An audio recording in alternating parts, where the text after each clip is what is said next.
everybody, it's Romania Black, and we are on episode 3 of the case study of Vanitas?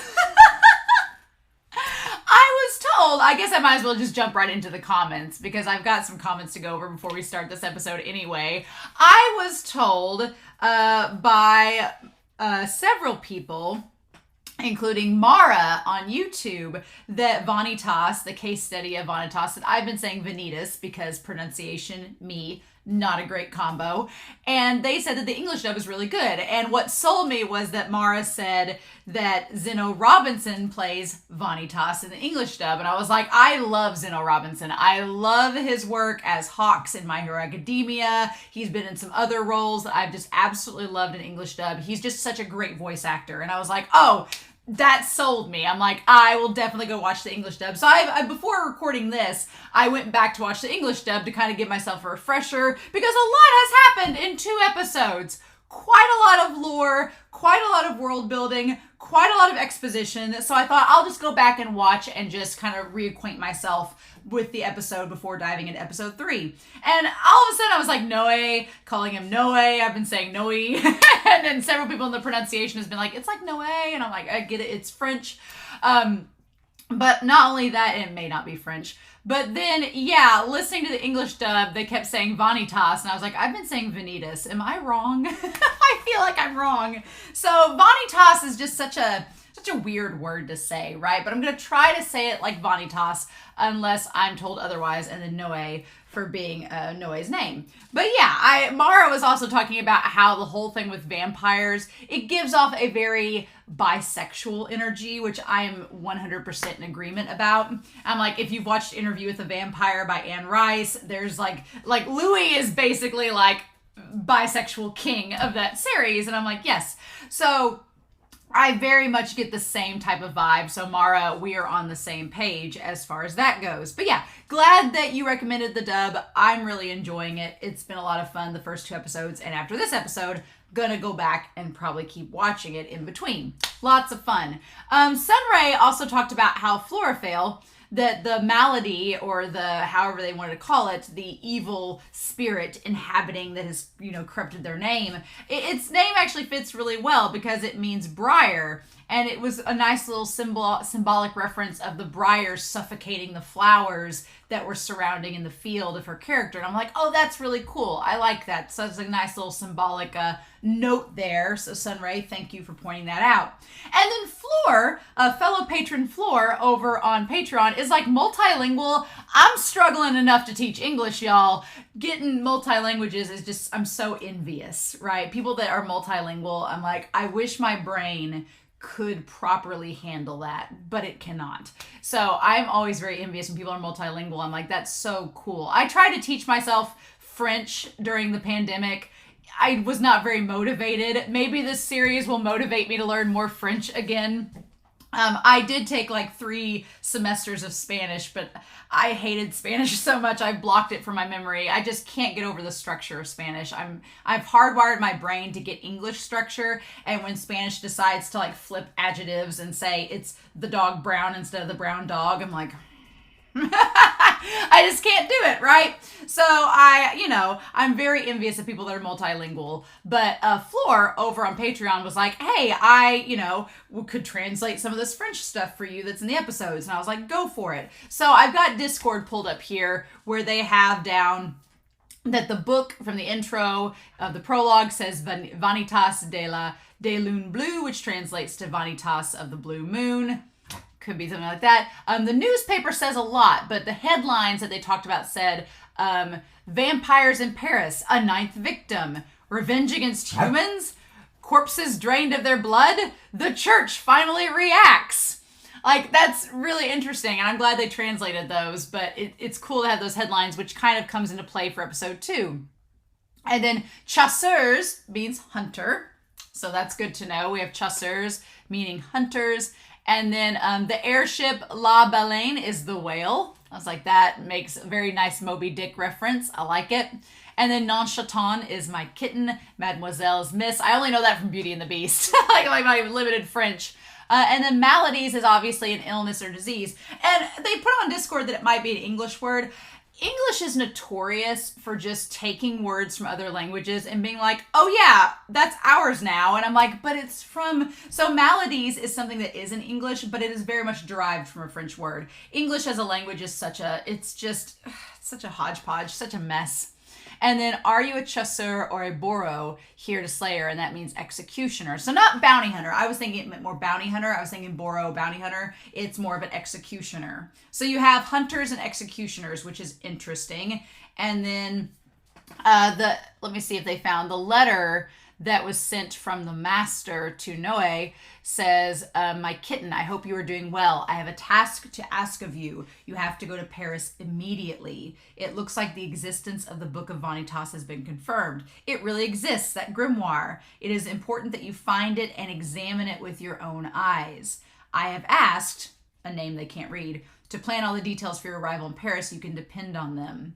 So interesting. Yeah, so I'm very grateful. And there is a note here from episode 3, but it's in spoiler tags on Discord. So I'm going to wait and see what we get here after episode 3. I'll come back to this and look at it and just see what happens. But yeah, I'm really excited for this episode. This series has given us a lot of info right off the bat, but it's been so much fun so far. And it has, like, everybody on YouTube for episode 1 was like, oh, it's like if Bungo Stray Dogs meets Moriarty. And I was like, yes, that's exactly the vibe I'm getting.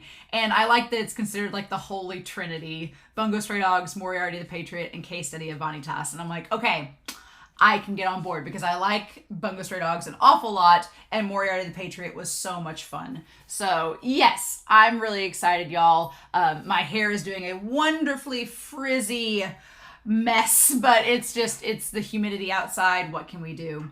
But I'm really excited. I don't know what to expect. We met Jean, was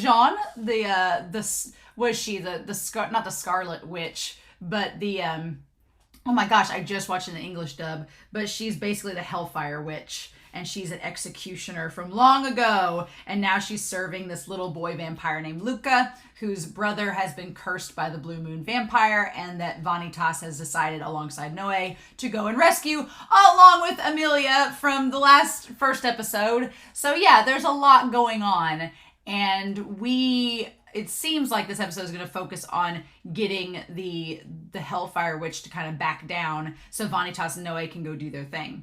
But we'll see, right? We'll see how that goes. So I'm really excited, y'all. I hope you all are too. But we are not going to waste any time. We're going to dive right into this video and see what ends up happening. So let's go ahead and start, y'all. We're going to start the case study of Vanitas, episode 3. And we're going to do that here in 3, 2, 1, and let's go.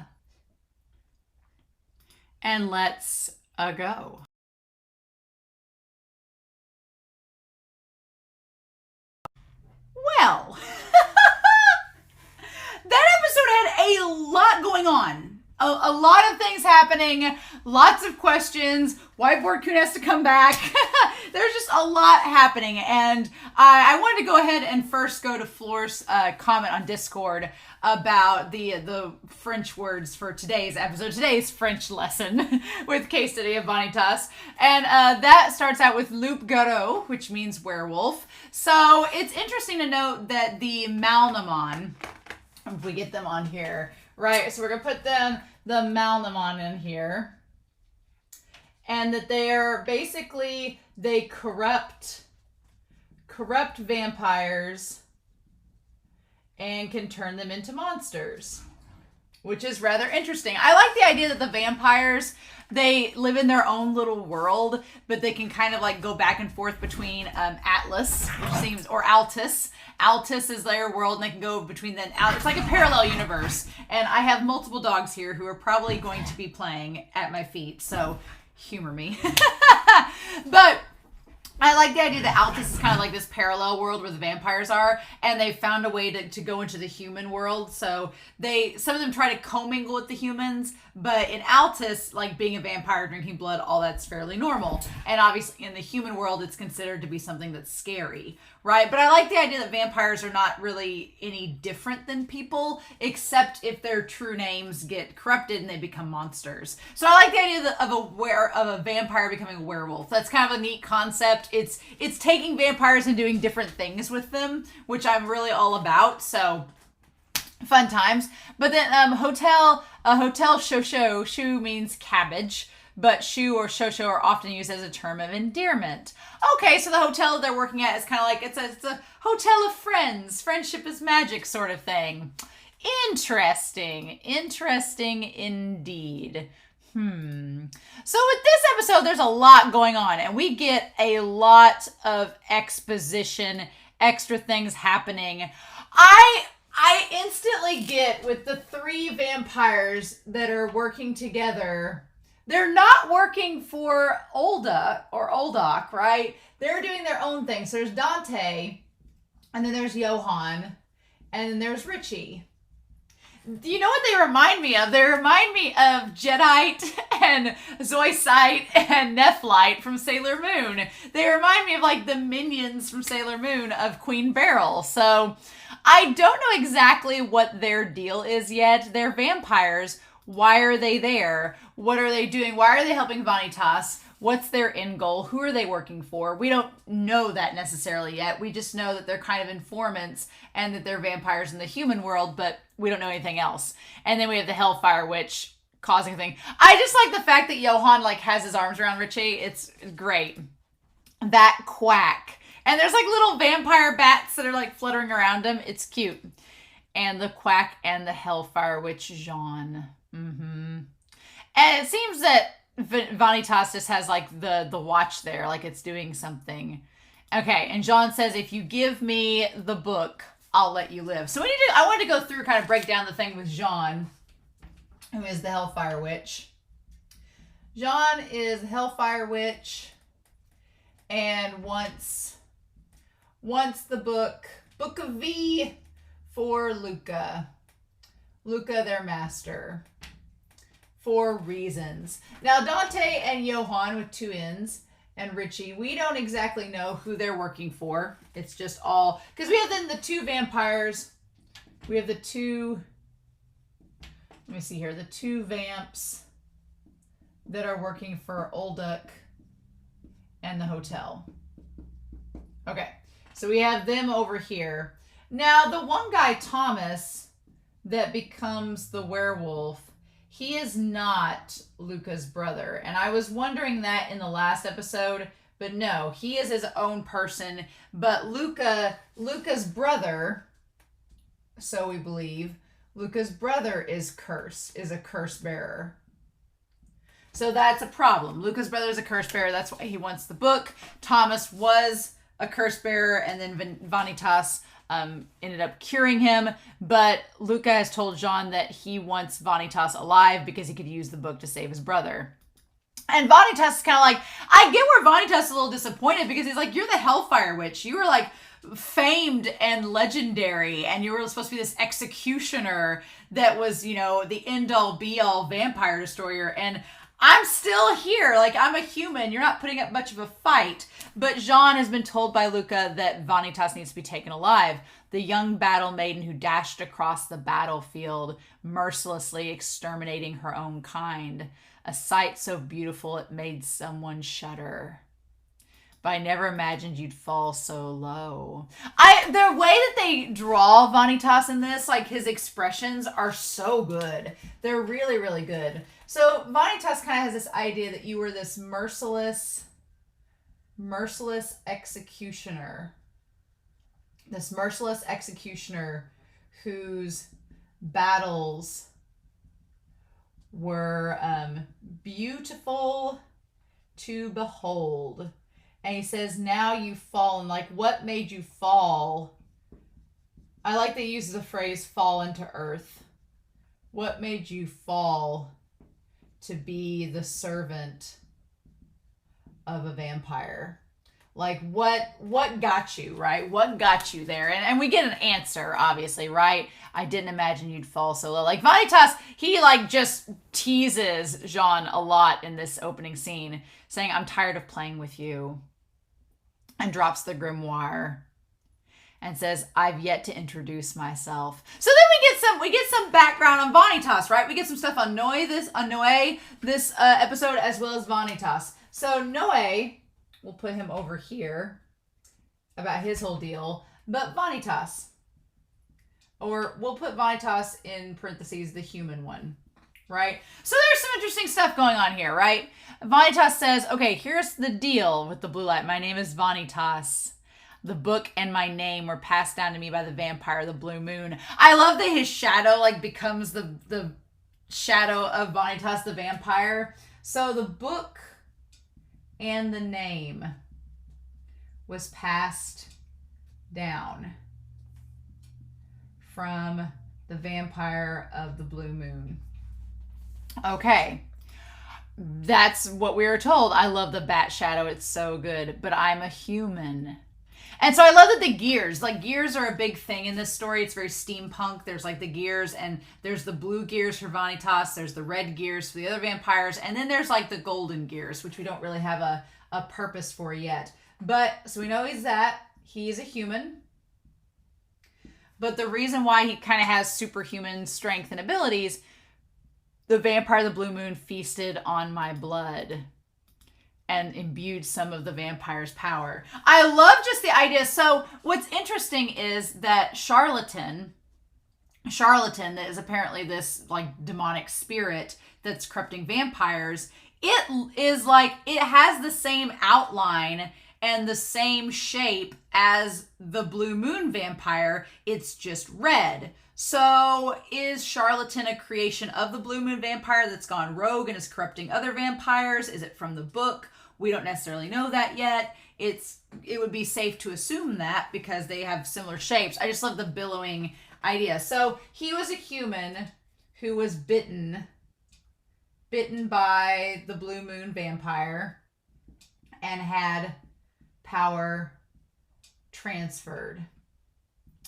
What's interesting is that at some point, like, I feel like the blue moon vampire didn't just bite Vanitas and then that automatically gave him the book and the powers and all that. There had to be more to it. So there's stuff that Vanitas is not telling us yet. I mean, this is the third episode and we're just now figuring out how he got the book and the name. So there's clearly more to it than that. Some of the power, right? And I was counted among the clan of the blue moon. So clan of the blue moon, that's a whole thing. So he is part of the clan of the blue moon, which is interesting, right? So if that is the book of Vanitas, then who are the other clan members?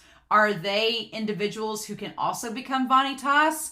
Are they ones that was it basically the blue moon vampire has bitten other humans before in the past, made them Vanitas, and they all died, and now it's his turn, and being a member of the clan of the blue moon is not a good thing?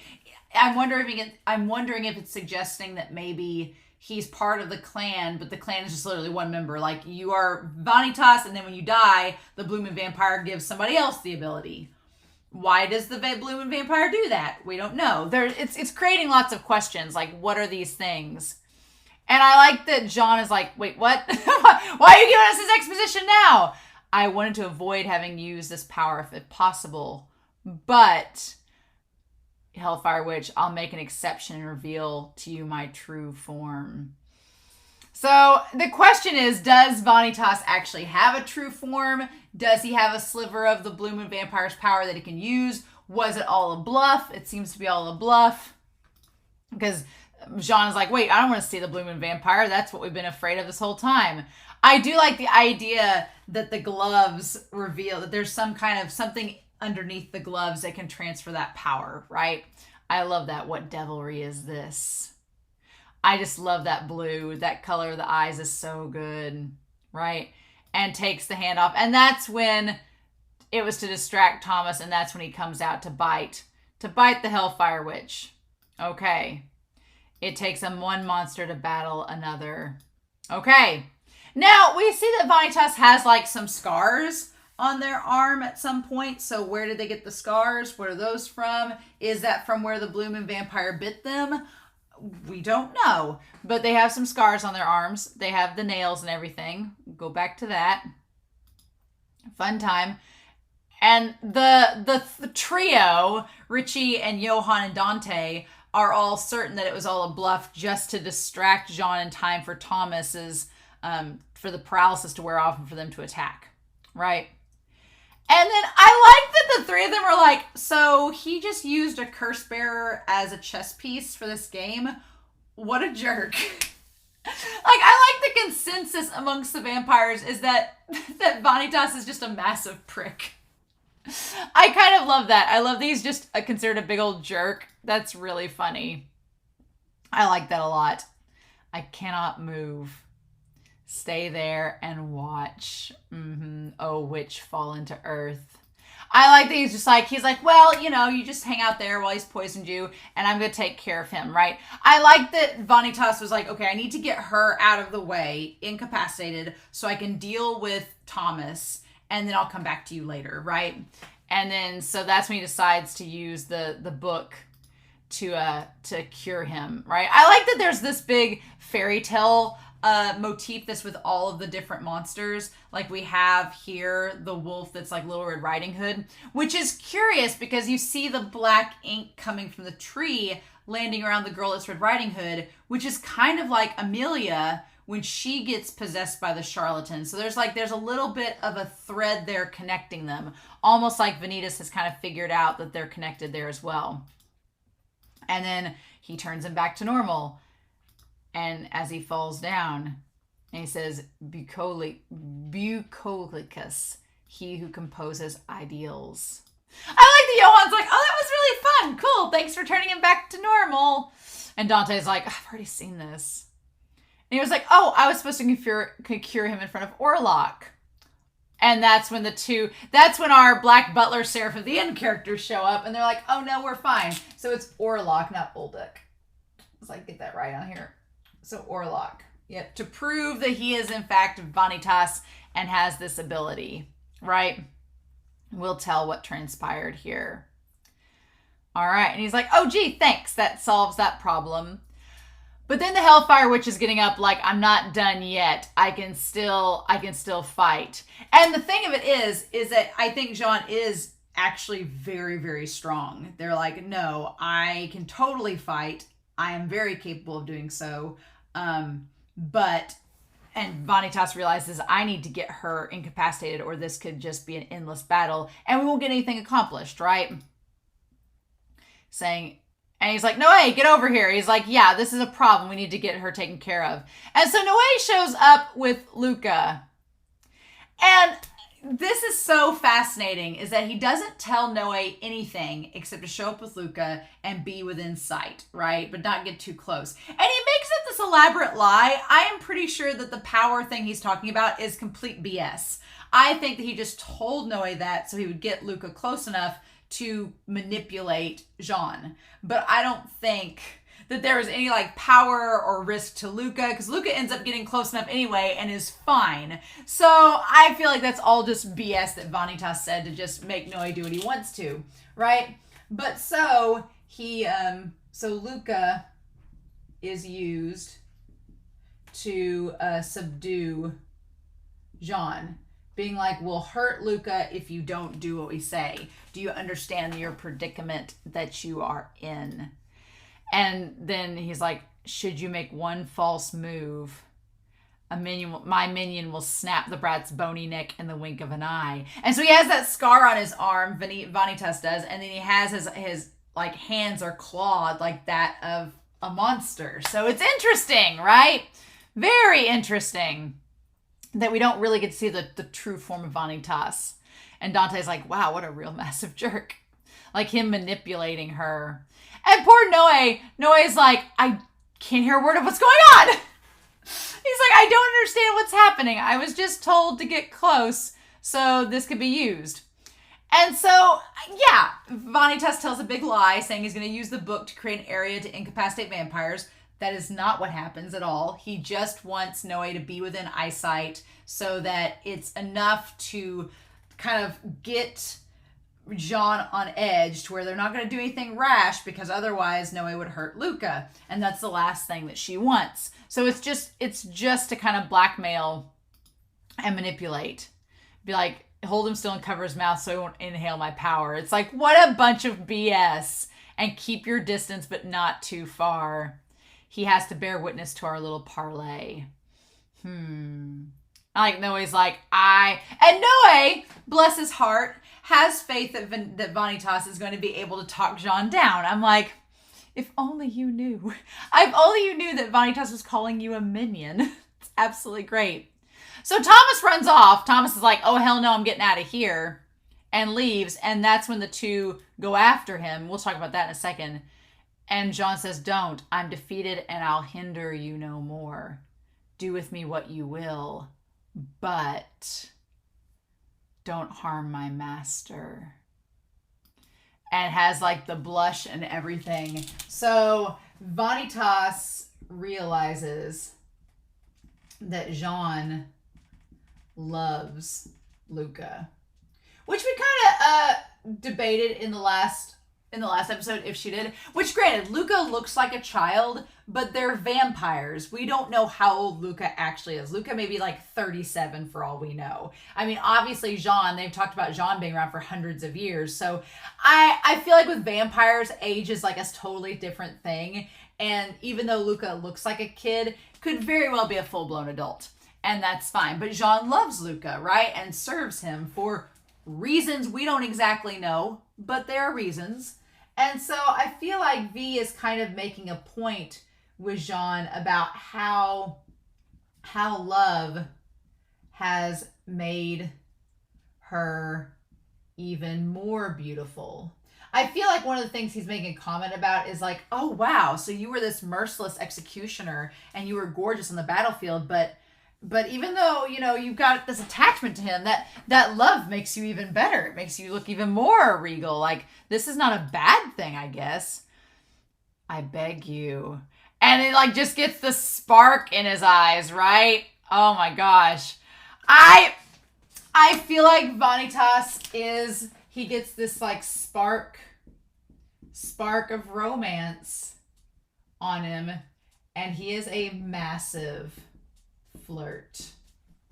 But I felt like part of it was Vanitas kind of proving to Jean, being like, your love for your master Luca is kind of your weakness and you should be aware of it. But also, that's not a bad thing. Like, that is a good thing in the long run, but just want to let you know. But yeah, oh my gosh. And him just laughing. Be like, the child was your weakness. And then it just gets right up there on him and just kabedons her like, what the fudge? What's with the tears and that feeble attitude? Such weakness is a result of wishing to protect something. So he talks about Jean's weakness, that the weakness is the result of wanting to protect. And the idea of how emotions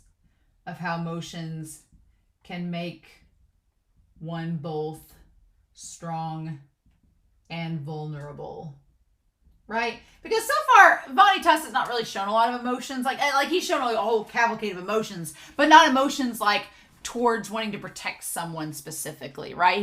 He's more doing things for like the side of justice and solving crimes and things, but not really for emotionally protecting anyone.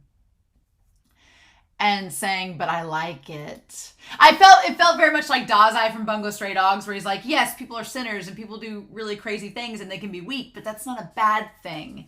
That's okay. And then Vanitas, and she's like, what? I take back what I just said, Hellfire Witch. It's true that you've grown weak, but that weakness makes your beauty shine all the more brightly. So he's like, yeah, you aren't the maiden that you were on the battlefield, but that's not necessarily a bad thing. That can be okay. What's wrong with that? And then that whole thing of like the whole scene where he makes out with her and like kisses her, like running the hand through her hair. On the one hand, consent is a thing. And I was like, did she really want you making out with her, Vanitas? Kind of doesn't help your reputation at all. But then he has like, there's all this like light and stuff like surrounding him, like all the Vanitas like stuff. I wonder if, part of me was wondering if the sparks, because there's also blue sparks in that moment, and he's using like his actual hand to touch her, if he was trying to incapacitate her that way, if it was a way for him to incapacitate her, to like keep her from doing anything else, because he like the blue sparks like ignite around his one hand, and then the gauntlet like completely shuts down. So I'm like, was he also trying to incapacitate her as well to keep her from doing anything else? I want to say yes, because the blue sparks like incapacitate the gauntlet. Yeah, he was getting close enough to her to throw her off her guard and to get the gauntlet where it would not be something that could be used against him. Clever, Vanitas, clever. And she says, my strength is gone. He says, Hellfire Witch, or should I say Jean?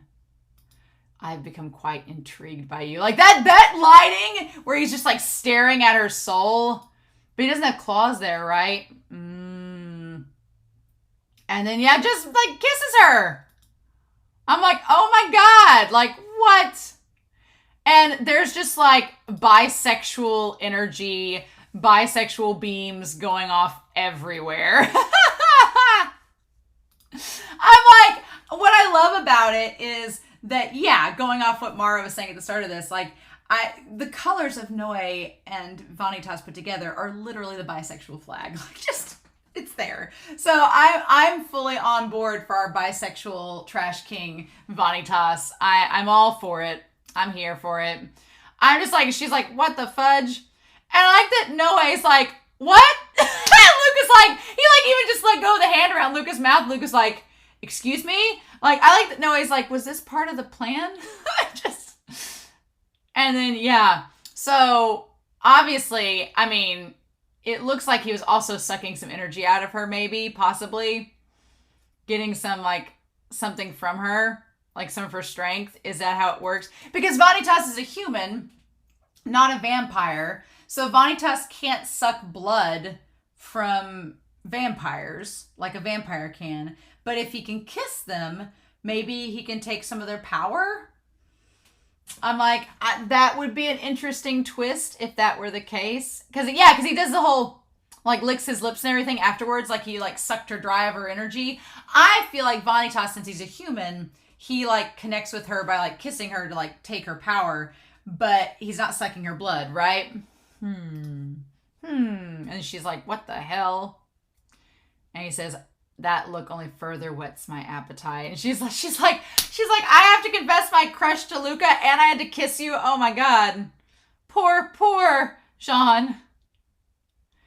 But yeah, Vanitas, he's like, you are a marvel, Jean. What is this pounding in my chest? Yeah, and he just keeps going. There is something that's interesting there, that it's like he cannot stop himself. He cannot stop. Like, it's just like the pounding in his chest, right? It makes me think that there's something to do with the vampire of the blue moon. It's like this like emotional response. 'Cause I don't think he's fully in love with Jean. Now, he could have a crush on her, sure, right? There's nothing wrong with a main character having a crush on her. But I am being flirtatious. But I feel like the pounding in his chest is like, since he's not a vampire, he doesn't experience like bloodlust. But it's just that kind of lust that comes from the vampire of the blue moon. Like, in transferring his powers, he's like, I can't take my eyes off of you. I want to see you in every way, shape, and form.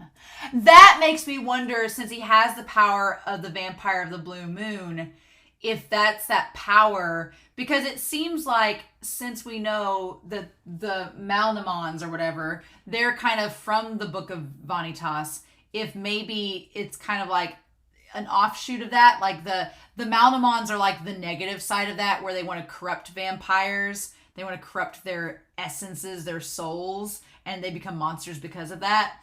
part of me wonders if Vanitas in this moment saying he wants to see her in every shape and form is kind of like that maybe it started out as a desire to, by corrupt, you see like in a lot of romances, they're like, oh, I want you to like defile me or corrupt me or something. And it's like a sexual act.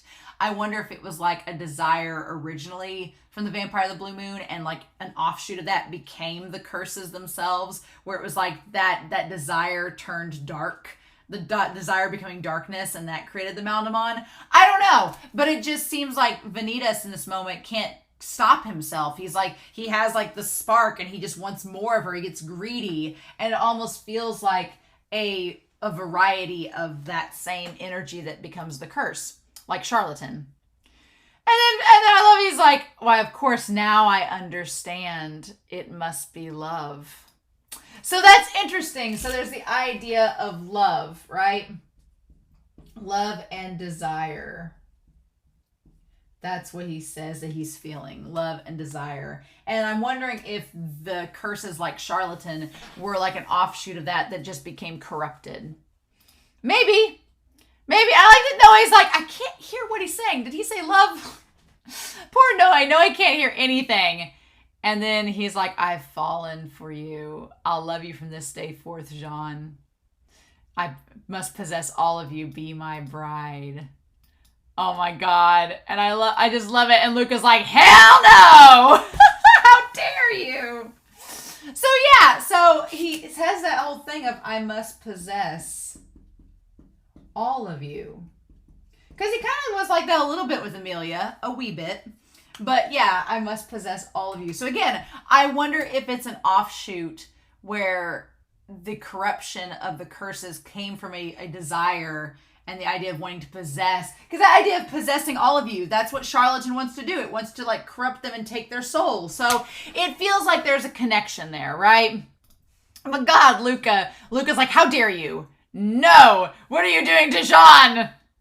I love it. I love that Luca just grabs her and goes. And he's like, oh, never mind. And she's like, Master Luca! I didn't mean it. He took advantage of me. She's like, we have to fall back. We can't face him. And she's like, I'll kill you the next time I see you.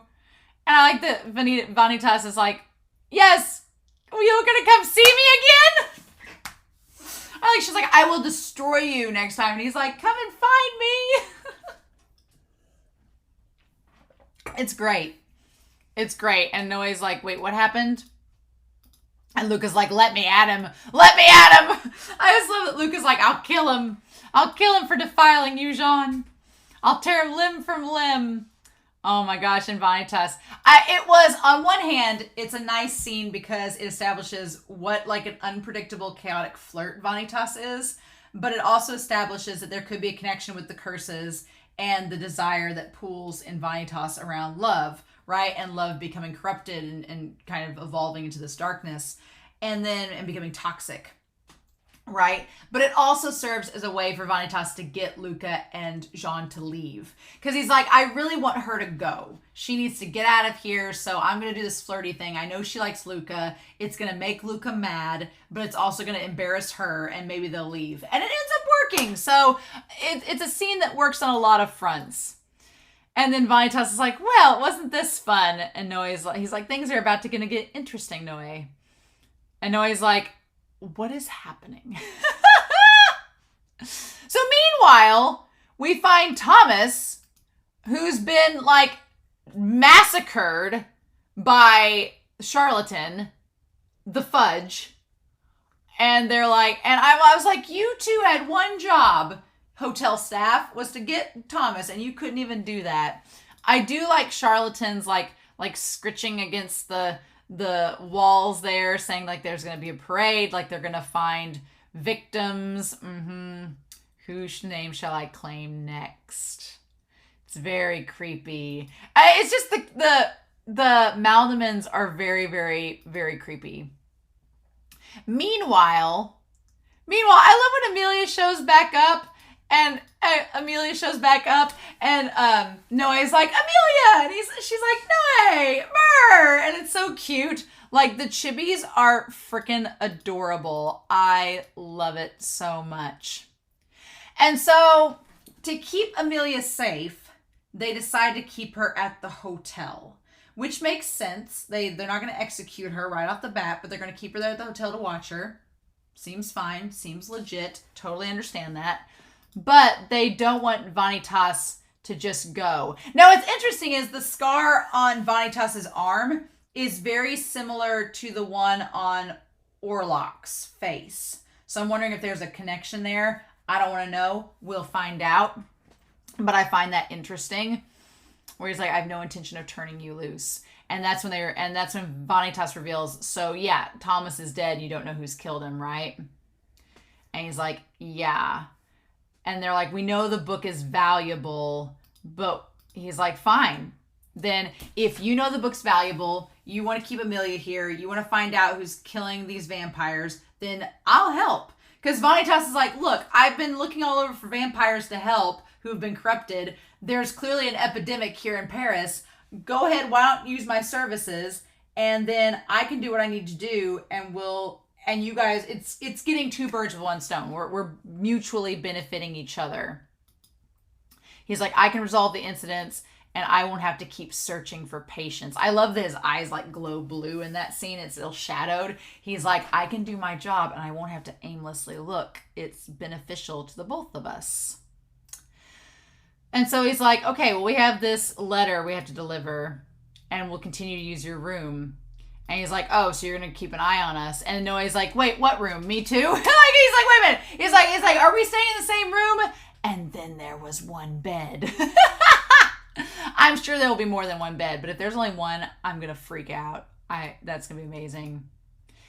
And he's like, well, yes, you're that human's caretaker, are you not? I like that they assume that Noe is the caretaker of Vanitas. And Vanitas is like, no, it's backwards. I'm the caretaker for him. It's great. Like, it's like they both, like, it's the ultimate, like, buddy cop dynamic where they're both, like the young rogue and the guy that's been there for a while. But instead it's, like, this chaotic detective and this by-the-book, straight-laced vampire. It's wonderful. I love it. So then, I love that we get that little twist of seeing Dominique come from far away. We see Dominique coming, like, down the road with the damn flower. The flower fan. I freaking love it.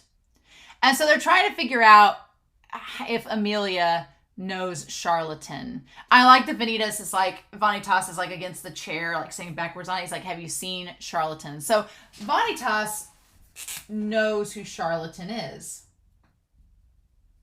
He knows him, which if it came from his powers, why wouldn't you? So, and they're like, well, who is Charlatan?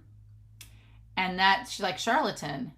And he says, something interesting from some of the vampires I've treated. They've all seen, before they realized they become curse bearers, they saw similar sights, which they would all see like a fog surrounding them. And then from there, they saw the parade of Charlatan, which we find out later she did in fact see it. And she's like, well, I feel like we have something here. But she can't remember. And Vanitas is like, ugh. So then we have Noe's last name, which is Archiviste. Archivist. His last name is rather important. And Vanitas immediately knows what that means. He's like, wait, what? He's like, you know who I am? He says, yes, I received a letter from your teacher. Uh-huh. And we just get that little thing of the letter going into the envelope. Mm-hmm. Interesting. It included your name and a request that I provide assistance during your stay in Paris. And Vanitas is like, Archiviste, the fangs that lay bare blood. So that's interesting. So fangs that lay bare blood. And we found out that Noe has a very interesting ability, and that he can see memories in the blood that he drinks. That's a really cool power. And the moment that gets brought up and we don't see Vanitas's eyes, we just see him saying like what the name means. I'm like, at some point, oh my God, at some point, Vanitas is going to have his blood drank by Noé. At some point, it's going to happen. And I'm like, oh, it just, that foreshadowing, I'm like, that's what we're getting at, right? And Noé just doesn't seem to be very, like, on board with his ability. Because then we see like the blood dripping on his face, and we see the person sitting there saying, Noé, would you like to drink my blood? And says, don't worry. You'll no longer see anything if you do drink it.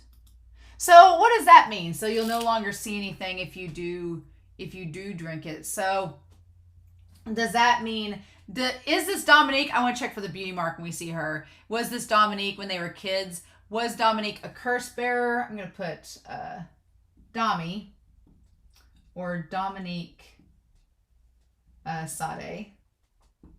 What, you'll no longer see anything if you do drink it. Saying like once you see the memories once, you won't see them again. Is that kind of how this goes? And then Noé's like, I don't know if I want to drink this person's blood. What's Achiviste? Says they're a clan with the power to read people's memories by drinking their blood. But I heard they died out a long time ago. So of course Noé is like one of the last remnants of this ancient clan of vampires with a really cool ability. Sure. And Amelia's like all for it. They're like, go right ahead. Noé's like, I don't know if I want to do this. I like that Noé, because here's the thing. In a lot of vampire lore, and I said this in the reaction, in a lot of vampire lore narratives, the act of drinking blood itself is considered highly sexual. It's considered to be like this very intimate act. It's connecting them together. It's like an allusion to sex almost. In most cases. Sarah, for the end, we talked about this. But yeah, it's the idea of like it's a sexual act almost to drink blood. And so I like that rather than going for like the neck or somewhere that would be a very intimate location, he just does like the arm. It was very chaste and gentlemanly of Noé. And I like that he kind of like licks it to sterilize it. And she's like, oh my gosh. I like that she blushes even though she's a vampire. It's like, you know, the vampires, again, it's very intimate. It's a very romantic act, right? But that's very, very interesting. So yeah,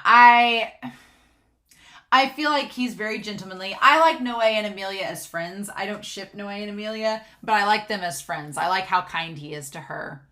And then Vanitas is like, what are you going to find out? Are you going to see Charlatan? I feel like Vanitas has seen Charlatan before, so he knows how scary he is. And he's kind of like has this concerned look on his face like, okay, when you see Charlatan, Noé, how are you going to react?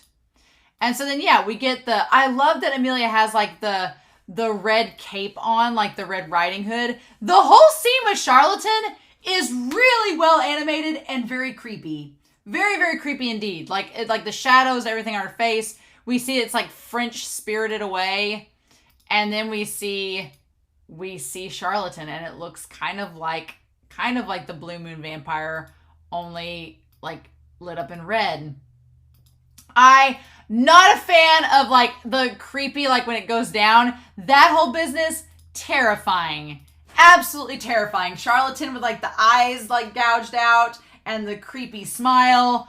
And it's hanging upside down like a damn spider. Nope. And it says, there you are. Show me your true name. And it's like mouth opens up super wide. And that's when she says, I'll be defiled and destroyed. And my life will, and it just basically eats her. I'm trying to go back to that one still shot. Yeah. Where it just like, it yonks her head, like just completely consumes her.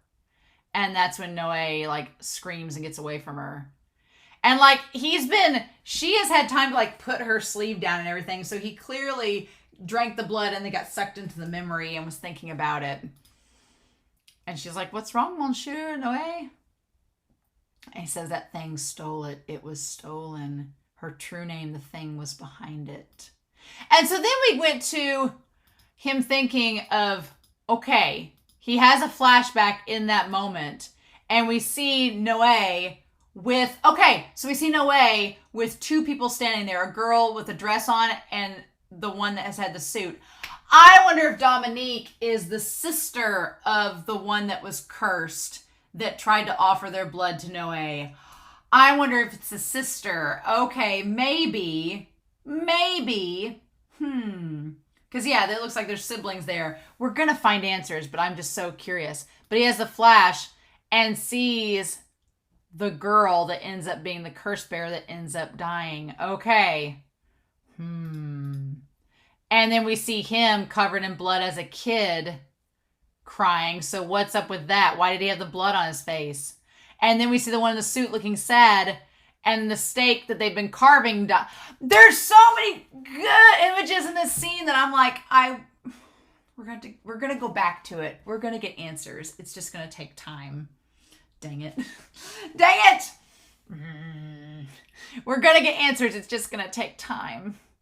But man, so yeah, I saw Charlatan. Whether it was a dream or whether it was real, I'm not sure, but it corrupted Mademoiselle Amelia's name. I'm sure of it. And so now the question is Charlatan creating all of the curse bearers? We don't know. I thought Charlatan was just like a random curse that was going around doing this, but if he's the main one, then that Noe gets like this big sense of justice where they're like, I'll make it pay dearly. And Vanitas is like, oh, I really like that. I like that Noe has this big sense of justice and they want retribution and revenge for their friend who clearly has died because of Charlatan. So that's interesting. And Vanitas is like, oh, okay, you want revenge, huh? What do we do with that? And that's when out of the blue comes Dominique. I heard the entire tale, good people. And I just love that everybody's like, wait, what? And he's like, oh, bonjour. I've longed to see you, Noe. My beloved fiancé.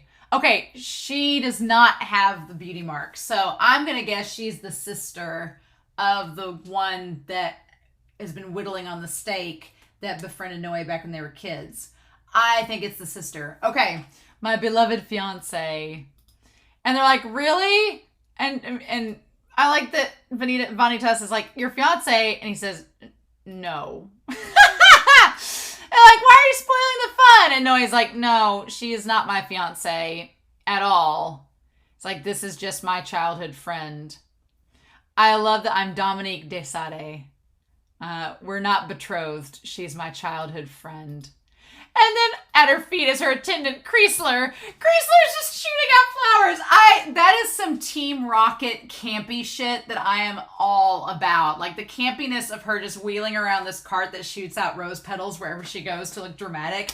That type of humor is my jam. I'm like, nope, that's hilarious. I love it. That's so funny. She just has this attendant that shoots out flowers. And I love that Vanitas is like, are they real? Like, where'd the real flowers come from? What's happening? I love that that's what he's concerned about, if they're real. And then I love her design. Like, Dominique, also make note, Dominique, she's, like, kind of dominating, right? You know, Like, I kind of love that little suggestion about her character. The daughter of Marquis, they say, the Lord of Altus. So, yeah. So here's the thing. We've got like some family genetics going on here. That her father is Marquis, who is the Lord of Altus. That's her dad. Okay, so they're childhood friends, right? That's how it goes. You have friends among nobility. I like that Vanitas says, imagine that. You, the last of a clan of vampires that have an incredibly useful ability, are somewhat friends with royalty. Who would have saw that coming? I love that. That's so great. He's like, imagine, my teacher is her grandfather. So Marquis' father, the Lord of Altus's father, is Noe's master. Seems rather suspicious. Because that's when Vanitas is like, oh, Vanitas knows the grandfather. There's something there. Vanitas knows the grandfather, either through the Vampire of the Blue Moon or something. There's something there that's a connection, and Vanitas knows it, and he's like, And she's like, well, forgive me for barging in like this, but I need... And he's like, well, your generation's kind of rude. It's like the rude behavior predates your generation. So it's established the Marquis kind of just do what they want and just barge in and do things and then leave. Interesting. She's like, I'm going to borrow Noe for a bit. I love that she just, like, chains him up like a dog and takes him. Like, it's perfectly normal. Just, like, puts a collar and leash around him. Very dominatrix. I'm here for it. I'm like, okay. All right. And then Vanitas is like, what is happening? What is this masquerade ball? She's like, you're going to escort me. And he's like, why couldn't you take someone else? She's like, I'm here because I'm worried about you. Yeah, she doesn't necessarily want Vanitas around him. I like the vampires can look at each other in the human world and like their eyes glow and they're like, you're a vampire, I'm a vampire, cool. And then they get the secret passage opened up, right? To go into the world of Altus, saying Lord Ruthven will be there tonight, which is connected with Luca. He's conducting his own research on curse bearers. So we have Vanitas doing research on curse bearers, and we have Ruthven, who's related to Luca, obviously because one of them is a curse bearer right now, doing research as well. So it seems like a rival group, if you will. And so they're gonna go and like in order to find out more about Charlatan, they're gonna go back to Altus, right? I love that there's this idea that in order for Vanitas to get there, he has to like grab the hand. He has to grab the hand of a vampire to cross over into the world. And he knows Noe was going to reach for his hand, right? And then they go back and he's like, have you lost your mind? Humans aren't meant to cross over. I find it interesting that humans aren't supposed to go to Altus, but vampires can go to the human world. Interesting. And Vanitas reveals that this is not his first time coming there. He's been there in the past. I'm assuming maybe... We don't know how old Vanitas is. We don't know how old he is, if the power imbued to him from the Vampire of the Blue Moon has like stopped his aging. So he might be a lot older than we think he is. We don't know that for sure. I'm wondering if he knows the master that is Noe's master, if he knows the grandfather of Dominique. It seems like he might. That little look. I'm so curious. He's like, thankfully you took my hand. And Noe's like, damn it. I keep doing that. And she's like, why did you follow us, human? He's like, because I knew you wanted to separate me from Noe. And he's like, am I right? Am I right that that's the case, that you want to separate me? And she's like, oh, well, like, look at you. Look at you knowing things. That's rather perceptive. You're an enigma, human. And then I love that Noe, no matter where he goes and what he does, he's just enamored by everything. I love that Noe is it's like the OP. Every place he goes to, he's surprised and happy. And he's like, look at this, look at this, look at this. Like he's just having the time of his life. It's great, right? And it's Paris, the Altus version of Paris. I love it. But you could kind of see why Noe would really be fascinated with the human world of Paris, because it has all the flowers and the sunny blue sky and everything. Here, the sky is red, and there's bats everywhere, and there's the red moon, right? Which makes me curious where they went to find the blue moon at the beginning of the first episode. I like that Dominique has mirror on her shoulder. It's great. And I like that Vanitas is like, you have stars wherever you go, don't you? The city never changes no matter how many times I visit. So he's been there many times. Altus, Paris. And there we go. Rather curious. So yeah, there's lots of things at work here. So Noe is one of the last remnants, maybe possibly the last remnant of an ancient vampire clan that has the ability to see memories by the blood that they drink. Seems like a rather useful ability. And they were friends with what I'm assuming is the people who rule the entire Altus vampire world.